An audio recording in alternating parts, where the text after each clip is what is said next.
Hi, everyone, and welcome back to Forethought, a podcast series dedicated to raising awareness about mental health and wellbeing through lived experience stories. Today, I'm joined by the amazing Simon Tidy from Let's Talk Counselling and Psychotherapy. Simon, how you doing? I'm very well, Joel. How are you? I'm very good. Yeah, like we were just saying, it's getting Yeah, towards the business yeah, end of the year and yeah, it's getting a yeah. bit Almost, busy. almost Christmas time. I didn't authorize that. No, no, someone the other day was like, it's only 3 weeks to go. I was like, oh, Uh, I don't need to know yeah, this kind of stuff. But yeah. It's been a big year. Yeah. yeah, thanks for making time for coming on. We're talking about something that is a really interesting and emerging topic at the moment. So we're going to be talking about ADHD from an individual lens and then also from an organizational standpoint. But before we jump into that, would you be able to give everyone a bit of an introduction to yourself and your journey to this point?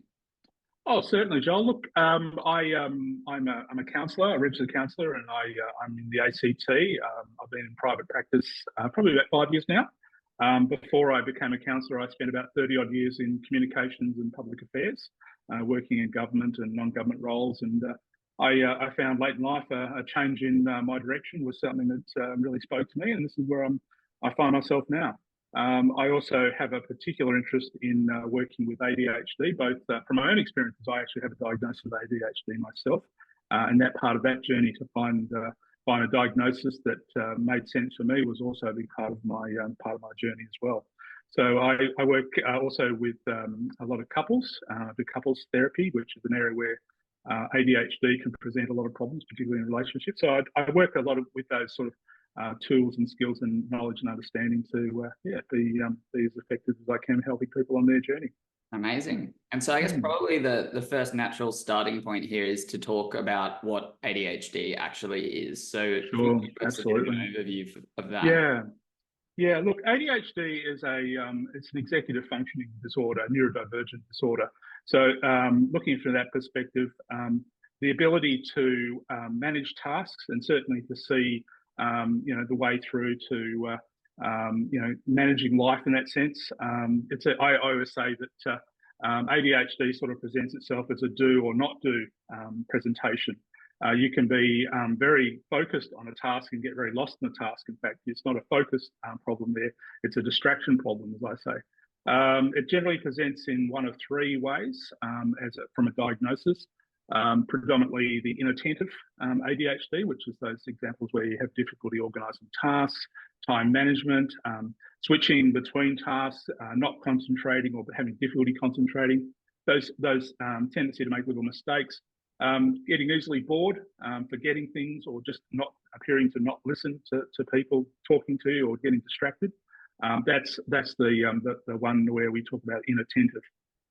The other present way we often see it presenting is what we call that hyperactive impulsive ADHD, which is often looking at inability to relax or focus, being restless, often moving around, being quite having to get up and move around, or talking over people, having issues with sleep. Also, sometimes acting without thinking. That can present in many ways. So, you might be out shopping and you see something and you go, "Oh, I'll have some of that." That impulse buying, certainly having that tendency to just see the shiny thing, as we say. But often that presentation often you see in relationships. So people being able to be fully present with a relationship, and it's not that they don't want to be. It's just that sometimes that inability to be focused on or just acting impulsively can present all sorts of problems in relationships. Taking on too many things. Certainly, I identify with this myself. I'm predominantly the impulsive ADHD presentation. I tend to take too many things on and try to fit as many things into the day. And then there's that sort of the third type, which is the combined bit of both. So they often present in various ways. It's a lifelong condition. It's when we looking at getting a diagnosis of ADHD, a psychiatrist or a psychologist who does the assessment looks at the whole range of things in their life, from childhood, and how that sort of impacted on their life, and they'll make the determination from there. Yeah, so awesome. That's a bit about ADHD. So yeah, quite a broad range in terms of how it presents itself. I know that something quite interesting is that it appears to be something that's diagnosed later in life. So, you know, that seems to be quite a common trend of people in their late 20s at the moment. I do, yeah. I work predominantly with adult ADHD presentations. I don't tend to work with children, though it is becoming a very common, or I'd say more commonly looked at as a condition that is diagnosed both early and late in life. And where where it presents with children, it's often seen in school, particularly, and the ability to to learn and to take on the challenges of being a school and stuff like that. For adults, I often say it's a 2-for-1 diagnosis. When the parents take their child off to get diagnosed, or go to be assessed by a paediatrician, often it starts to present an opportunity to examine themselves. So they can see that maybe there's something there for themselves to explore. There are some genetic links to ADHD, so certainly that's something that is worth exploring as well. But generally, yeah, it's I always say that if it's impacting on your life, and certainly worth exploring with a trained professional. It's not saying that you need medication, but medication is an important tool that is used in treatment of ADHD. Though I also like to say pills don't teach skills. We need to also have a lot of other tools available to us that can help us manage day-to-day life, and to also to address some of the impacts of having ADHD undiagnosed in your life, where it's affected your self-esteem, your ability to form relationships, the impact on your sort of sense of self and self-esteem and things like that, which is also very important to look at as well. Yeah, I guess that's probably, maybe we can start off. I think this is going to be a talking point for later, but maybe we'll start with it, which is, if you're listening to this and you're sort of wondering, or you're on the fence about whether you should go and have an assessment, like what would be your first few tips into, like, how do you get started in exploring this if you're maybe thinking that it's worth something getting checked out for yourself? Oh, look, I often say that, the thing about ADHD, if you had it for a long time, is you tend to mask the symptoms yourself. You tend to find ways of hiding or trying to manage the impact of those symptoms yourself. And certainly, finding your way through life and making things work for you and doing it your way, can be sort of a significant part of looking at how to recognise some of those things. Internalising the symptoms, so to speak. The more you try to, sort of present yourself as, and I don't like saying normal or neurotypical, not to check yourself and to make sure that you're doubling down on dotting the I's, crossing the T's. It takes a lot of energy and effort, and those are sort of the behaviours that can have quite negative impacts on yourself, because there's self-esteem aspects as well. To be able to say, look, there's something here worth looking at, and it's not that you have to rip the mask off and look behind. It's certainly saying that doesn't necessarily serve you well in the best part. So getting informed, education, psychoeducation in that sense is really important. Just understanding that there are things that when you look deeper start to make sense, and that can certainly push you forward to making a decision to actually get a diagnosis. And so would I go to like a GP or something like that and get some, can you get it covered under the Medicare psychology scheme at the moment? Look, your GP, I would say, is always the best point of call when it comes to your health, whether physical, mental, or otherwise. Certainly, a GP can make a initial assessment, and based on your presentation side, to refer you on for a diagnosis. A assessment by a psychiatrist. A psychologist can also do an assessment, and often they are involved in doing, with working with children. Though a paediatrician also is involved in that. To be prescribed medication, you need a formal diagnosis from either a psychiatrist as an adult, or a neurologist can also do it as well, but generally it's a psychiatrist. There are Medicare rebates for that assessment, but generally from there, getting that diagnosis, if medication is determined to be an appropriate treatment, part of the treatment program, then that's certainly something that can be explored with the doctors in there.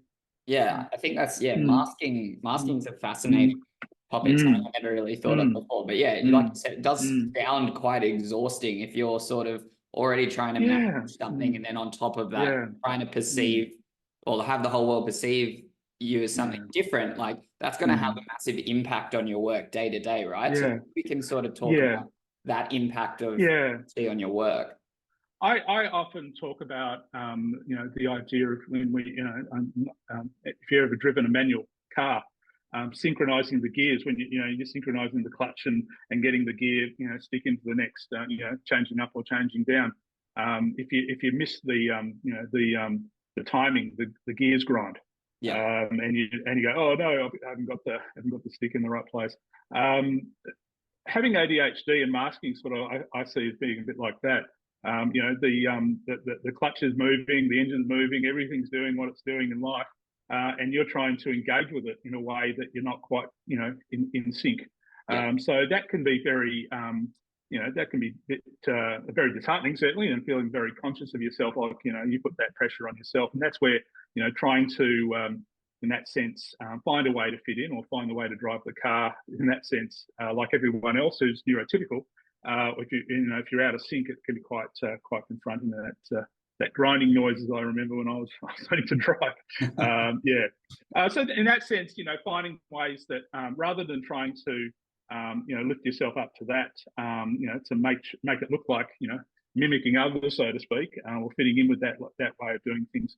And that can often present very much in the workplace as well. Gives you an opportunity to find a more satisfying life and a satisfying way of achieving those options or those Yeah. outcomes. So Yeah. I think like it's kind of Mm, a big educational piece, right? mm, Like having mm, ADHD seems like if you align the tasks at work correctly, mm, it's actually a big mm, productivity boost if you mm, kind of mm, allow people to work in the way that mm, works best for them. mm, So that's yeah. probably a next little interesting bit. If we look at this from Mm, the other side of the fence, like if mm, you're yeah. managing someone who has ADHD or you're in a workplace and you've got Mm, someone with ADHD, like mm, mm, what are some tips and tricks, I guess, for people to be able to mm. properly support team members? I guess supporting someone with ADHD requires the person who has ADHD be comfortable with perhaps disclosing their condition, and it's a personal decision. There's no requirement from anyone to tell their boss about whatever medical or health condition they have, unless it's something that would impact severely on their ability to perform their job and safety and aspects like that. But certainly, ADHD is recognised as a disability. Um, and certainly there is also, there are rules and laws as far as discriminating against someone with a disability in the workplace. You can't technically be dismissed for having ADHD for your job, nor can you be refuse the job in that sense if it's they're making a decision like that. But asking for accommodations and being able to work with your employer is important. So I always say that people with ADHD, they're not lazy, they're not a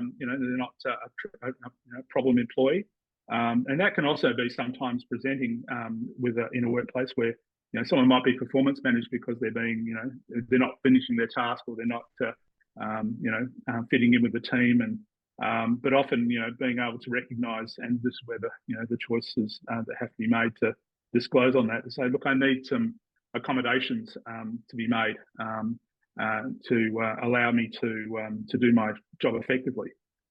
So being able to maybe give them somewhere where they can be a little bit more not distracted by others. Wearing sometimes wearing the headphones and not getting involved in the hustle and bustle of the workplace and office. So, but also being sensitive from the employer's perspective, being sensitive to the fact that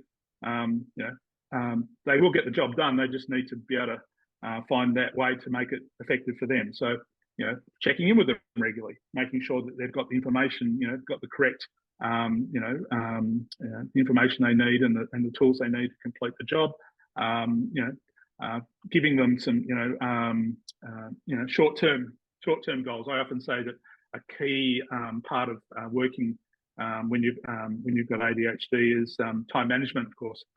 Being able to have regular breaks in that way. I use an approach called the Pro-Amoro time management approach, which is dividing your day into little sections, like 25 minutes on a task, and the timer goes off, and then I have a 5-minute break. And that 5-minute break is, me going maybe have a cup of tea, or doing something that takes me away from what I was working on. That provides you with some a couple of advantages. One, it makes you refocus, reset your brain on what task is. You don't get lost in it. You also can then come back and refresh yourself and come back and get stuck into it. You also are able to set yourself up. Say, you've got a 12:30 deadline, you start at 8:30, you can get as much done in that time by breaking into little sections. And then you can, say, look, I've achieved this, and then I, tick off the list. Things like, setting those deadlines that are realistic, and being sensitive to that. Often, another thing is getting started. If it's a task you're really interested in, you can dive in it straight away. It's not something that becomes a problem to say, oh, look, I'm really interested in this, I want to get stuck into it. It's the ones that maybe not so shiny, not so exciting. Yep. They still need to be done, but giving people the ability to be supported in that. I guess it's also recognising having a bit of freedom to design the way that they like to work, and getting focused on that the productivity aspect. They will get the job done, but they need to have that support to be able to do that as well. It certainly it can be quite it can change the way that you can recognise that they are productive. They are very often very creative. The sort of tasks that you can achieve when you have ADHD. As I said, it's not a focus problem in many respects. It can be a distraction problem. And when you can get the outcome if you give them the space and the tools to do that. Yeah, I think that's spot on. Like, a few of the most productive people I know have ADHD, and they're some of the most brilliant people. And it's all just about how they structure their day. And just listening to you talk about the way you've structured your day, I think a lot of neurotypicals could probably take a leaf out of that book and do a similar structuring as well. And often when you're working with as an adult with ADHD, and you haven't been formally diagnosed as when you're young, or you've been masking a lot of those symptoms, it comes with a lot of self-esteem. You feel that you've been told, oh, you're lazy, you don't listen, you're this, you're that, and that it does affect the way that you see yourself in many respects. And recognising that you do have the ability to complete tasks, and just need to be given that space and being able to use the tools as much as meeting the way of thinking and working through those things.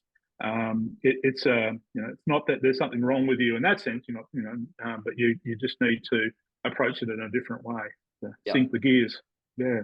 I guess so. Let's just talk quickly about one thing, I guess, that's quite interesting, and let's talk about that stigma for a second. So, I mean, how old were you when you got your diagnosis? Was it? Oh, you're asking me to disclose my age? Oh, no, roughly. You don't have to give exact years. I was certainly I was an adult. I was actually 50 something, so I won't go any further than that. But it was a fairly recent diagnosis for me. But I had been exploring that for a good 15 years, trying to get to the basis of where some of the where there was something that was not working, and I needed to get some support. So there's a lot of that feeling that you get your report card as a kid, and your parents call you and say, look, we need to talk about the fact that you got a D rather than a B, and I know you're intelligent, I know you can focus and you can get the job done, but it's often that it's seen as that doesn't pay attention in class, say, or and I certainly, going back to my days at school, I saw a lot of that in my report card. It wasn't that I wasn't smart or wasn't, able to learn. It was just that I was learning. I learned differently. And many people have that. We learn in different ways. Myself, I consider myself very much an experiential learner. I have to actually do it to really truly understand it for myself. But when you have that impulsivity aspect, if it's I always say, if you had a choice between going to the circus and doing your tax returns. Well, most people say, well, that makes fun. I'll go and go and watch the clowns. But it doesn't mean the fact that doing a tax return has consequences. If you don't do it. Yeah. But that ability to say, look, I really need to do this, and I need to get it done because it's important. There's always going to be something that's that's easier to say. Well, I'll go off and have ice cream, yeah.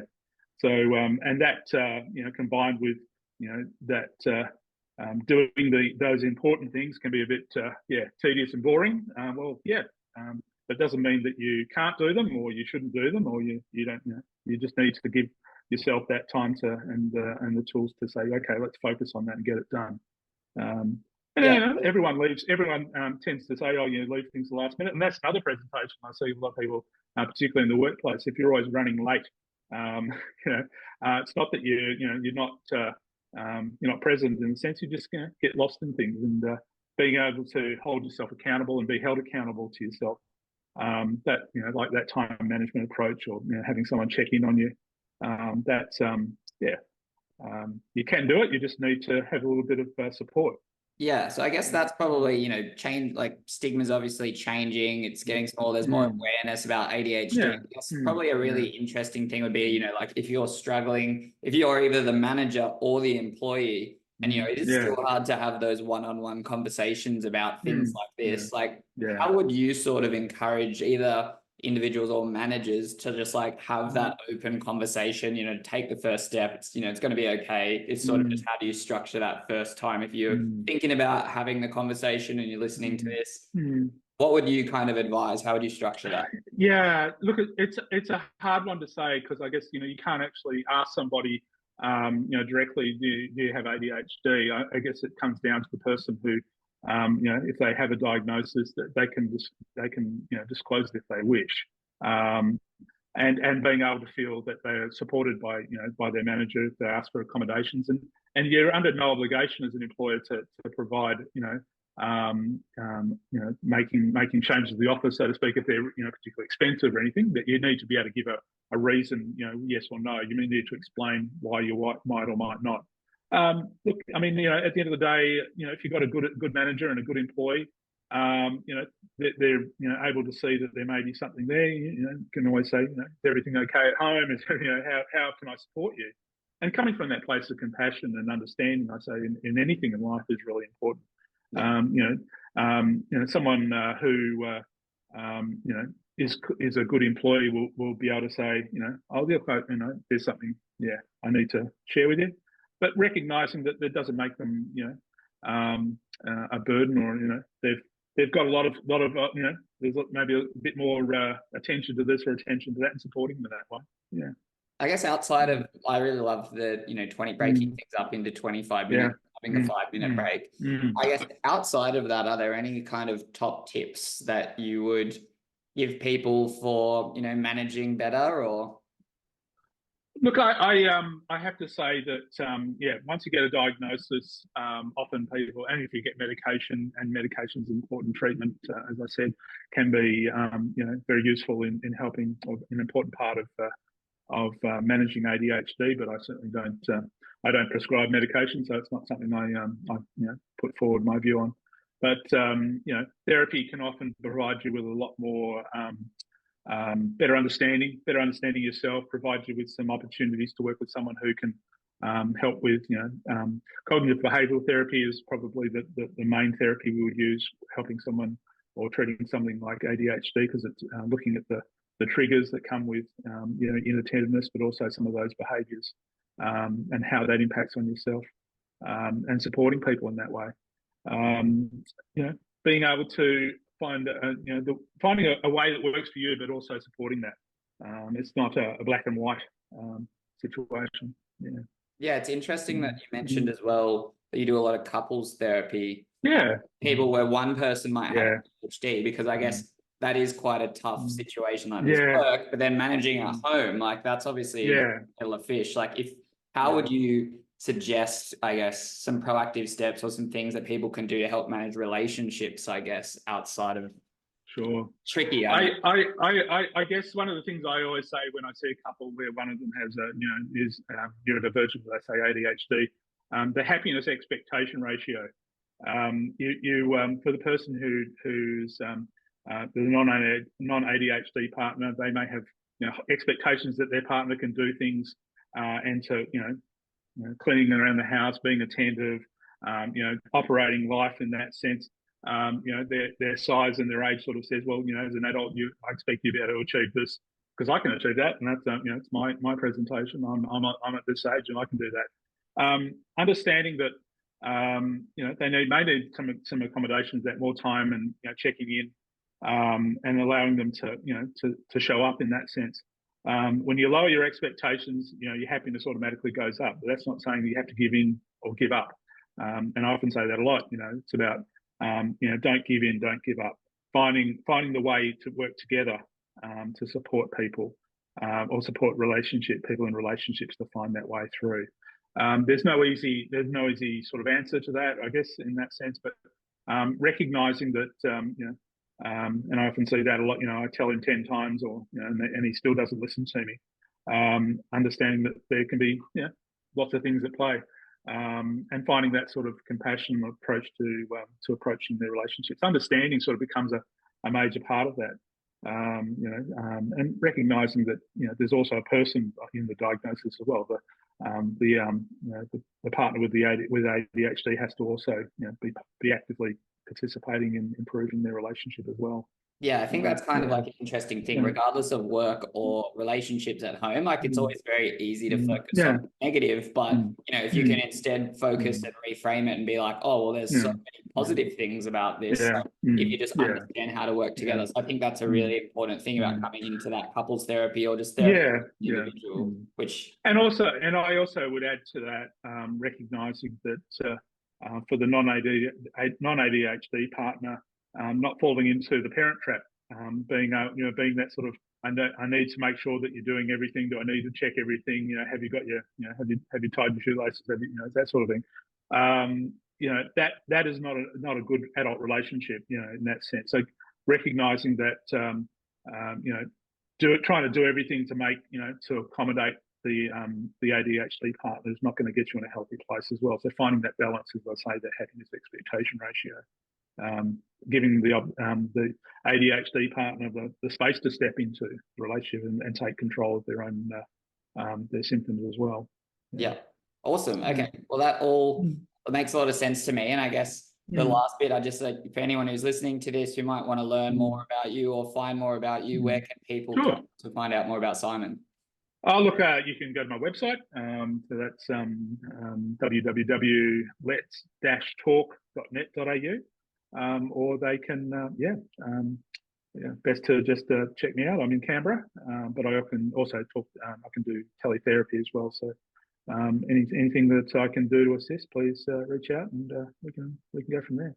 Amazing. Well, yeah, I really appreciate you making time, and we're really grateful to have you as one of our team on the Forethought team. You add a tremendous amount of value from your experience, and I think thank you.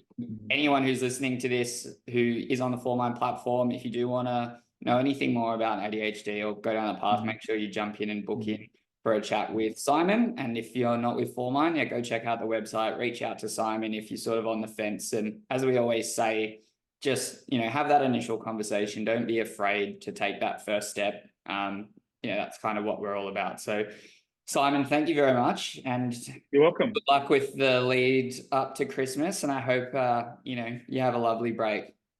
Same to you, Joel. All the best. Thanks, Simon. Thank you.